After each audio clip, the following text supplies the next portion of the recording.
And we begin with Jeoflin Roh, who is a founding member of the community-based community courts for South of Market and the Tenderloin. He's been involved in community organization for more than 16 years, sits on many boards and committees, too numerous to mention. And you have been at odds with one of Mayor Gavin Newsom's pet projects, which he calls the Community Justice Well, Venture. now he calls it the Community Justice Center, and that was after some dispute. Mayor Gavin Newsom, and I have a certain, high regard and respect for him in some ways. When he was supervisor, his office was right across from Chris Daly's in the second hall, and I was a liaison between the two of them, so I got to know him fairly well. I also got to learn how ambitious he is. The mayor went to Chicago, and there's some extraordinary stuff going on in Chicago as far as improving parks, a lot of green, a lot of public art. He comes back here and he says, we're going to plant 10,000 trees. Well, that hasn't exactly happened. Then he goes to New York, and he looks at the Manhattan Midtown Community Justice Center, which actually was established under Mayor Giuliani. And this cleaned up Times Square and a bunch else. And that was called again what? The New York? The Midtown Community Justice Center. Now, they're at pretty much at the same time, or just a year or so later, in Brooklyn, in the Red Hook section of Brooklyn, which was really sort of like the Tenderloin. Right. And it took them 7 years even to build out the building, but they're doing extraordinary stuff. And they've got established their social services in the same building for housing, for mental health, for virtually anything that anybody who was cited for. They're not looking necessarily at the point of somebody steals something. They're looking at what leads to that. Again, we're talking, what you're saying is both the Midtown area of New York and the Red Hook area had a problem. Oh, plenty of problems. And the problem that we're familiar with here. We're familiar with the problem, and you and I, we've said we've had some very good pre-production discussions that we see the same thing, and we sort of agree about the same thing, even though we have different viewpoints perhaps on other issues. Homeless advocates will say that public urination, public defecation, and public sleeping in parks and public sleeping on the streets, you've got to allow that to happen because and now we're talking about Randy Shaw, Paul Bowden, and Chris Daly. I'm saying that they'll say they have a right. We cannot complain about quality of life issues when we can't provide a house for every human being. Excuse me, to the people who are living in the area where all of that is going on, no, there must be. You live in that area. I do, and I have for 16 years. And I see that on a daily basis. That's one of the reasons why I got involved with we started the Central City Restorative Justice Project, which was a study group. And we wound up, out of that, trying to resolve exactly those issues. And we set up the SOMA and the TL community courts, community-based. In other words, your mission is the same question many people ask, which is, what do we do? It's not working. If you go to traffic court, send them to traffic court for public urination. And then it just gets lost. It gets lost because the DA doesn't have someone there. And that's what we're trying to change. So nothing changed. But then you came up with this concept, and the mayor included you. Well, wait. Can we back up Sure. a bit? Now, the mayor went to New York. Yes, that's where you were. He saw all of that. Then he came back here, and without even talking to anybody in the community-based community courts, not even notifying the District 6 supervisor. Yeah, they've got some issues between them. But talked to nobody in the community and said, we're going to, and this is the word he used, he said, we're going to do a community court, and he dropped it right in the center of the TL and SOMA where this community-based community court has been going on. Right in the middle of the Tenderloin and South of Market. We finally got him to change the wording so it's Community Justice Center. And what's a Community Justice Center as it's evolving, and it's in the middle of That's the mayor's proposal. This is the mayor's, his venture. And going to push forward. There are those who say, "Oh, it's just you know, one thing that he's doing. It's an election year, and he wants people to think he's really doing something about it." Mm-hmm. Well, it's not yet designed, but there's been an outreach from several people in the mayor's office and from the Superior Court and from the police department who we've been working with in community courts and the DA who we've been working with in community courts for 6.5 years now to try and figure out.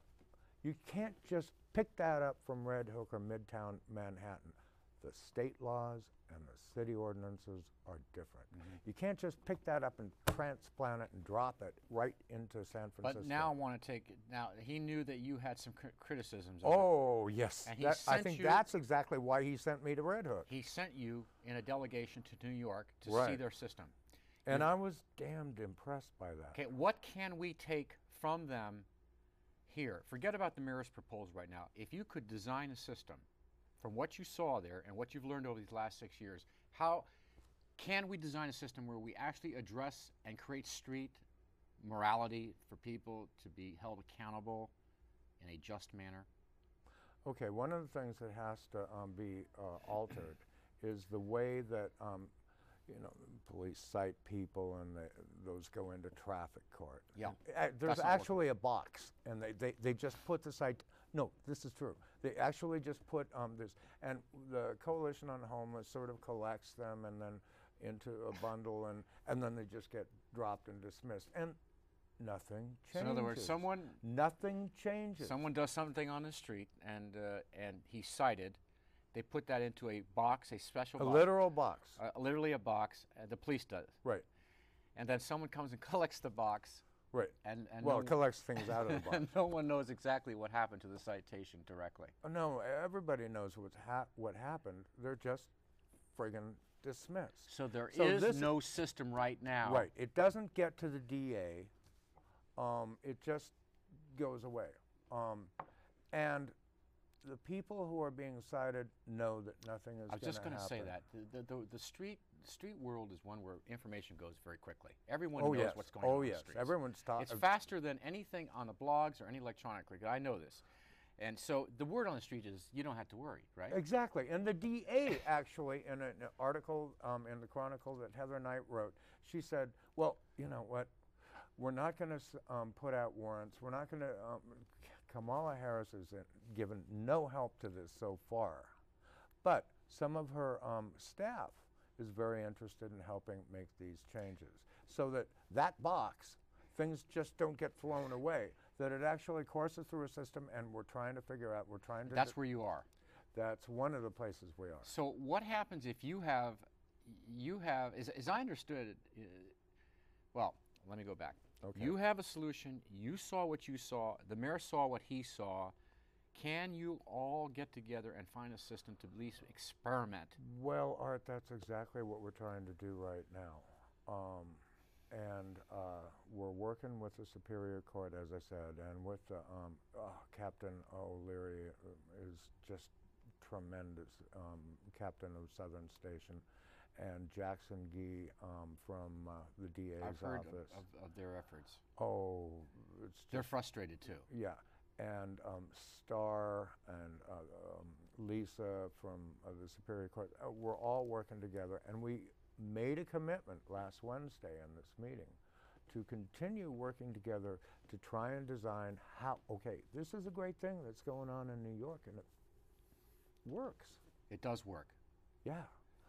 But you can't completely just transplant it, boom, into San Francisco. State laws, city ordinances, all of that. And in effect, what culture. What are you trying? This is going to be a community court that is going to try to prosecute these quality of life issues and other more or less misdemeanors with some accountability for those who commit these less misdemeanors and infractions. We're trying to figure out that those would go to the community court. Things that are more egregious, a little Yes. bit, those would go into the Community Justice Center. And there's actually a date that that's going to start. Would it be in pilot- mandatory, Jeoflin? Would it be mandatory, or right now it's voluntary, but would it be mandatory if someone commits that kind of a act that they would have to go to the community court? This is one of the things that we're trying to develop. How can we make that work? Right. That's one of the things that are on the table that are kind of scrambled now, but we're trying to, unset the Is it scramble. required in New York? Yes. You commit the crime, you go to a community court. Yes. It's required. Yes. My second and most important question is, what does New York do once a person is, quote, convicted? What kind of repercussions or punishment or service is required to make it unattractive to repeat the offense? The word that I kept hearing. Did I use the wrong word? No. The word that oh God, I forget his name. The judge who is head of the Red Bull. He's an amazing guy, but leverage. You have to have some leverage. That's good. That's what I So was you thinking. have to bring them in. To change behavior, you mean you have to have leverage. And it has to be fast. No longer than 10 days from point of citation. Here, it's like 30, 60, 90 days, or, they can just blow it off and the DA is not going to do anything. What kind of leverage are they using in New York? Well, the first thing that they do is they really look into the circumstances that led to the behavior. And that could be homelessness, that could be substance abuse, that could be domestic violence, and they've got all these social services there in the same building. I see. And like that, they come before the judge makes a decision. They don't have to leave the building. They get right there. That's amazing. Yeah. So it's sort of like the concept of supportive housing. You have to build the building and then you have to staff it. Here, all those services that would can be, we not get into supportive housing but right I meant here? the kind of Because service. that's a whole different you issue, and I agree man. on that. There is no supportive housing in this city. But what I meant It's is a the kind of joke. services that they talked about. You're saying they put in one building. They do have in one counseling. building that used to be an old Catholic school. And so they go through. And have they found success? I mean, do they really have they helped people to stop that kind of behavior? Yes, the recidivism rate there that they've managed to manage is completely high. I mean, like Even one would be great. no, but it's better than that. I know, but we have nothing right now. Exactly. So what are the chances, we've got a minute left, what are the chances that there's going to, this seems, if the mayor's so happy with what other cities do, why don't you all get together and make this happen? First of all, the mayor has to publicly acknowledge that there are 12 community-based community courts in this city that have been operating for as long as 20 years. Voluntary. Right. And everyone is a volunteer Right. in all of this. And then there has to be greater communication and coordination between all the parties. That means the mayor's office, the Superior Court, the police, the DA, the communities. I'm asking you just yes or no. Can this happen? Will it happen? Will this happen? Well, I'm not going to be involved in something that I don't think is going to be And you're successful. involved in it. I'm deeply Okay, involved so in it. I'm gonna follow up on this. This is very important what you're doing. It is to the community and to the city at large. And to the people who are caught on the streets. Jeoflin Roh, thanks for being here. Thank you, Art. Stay with us. We'll be right back.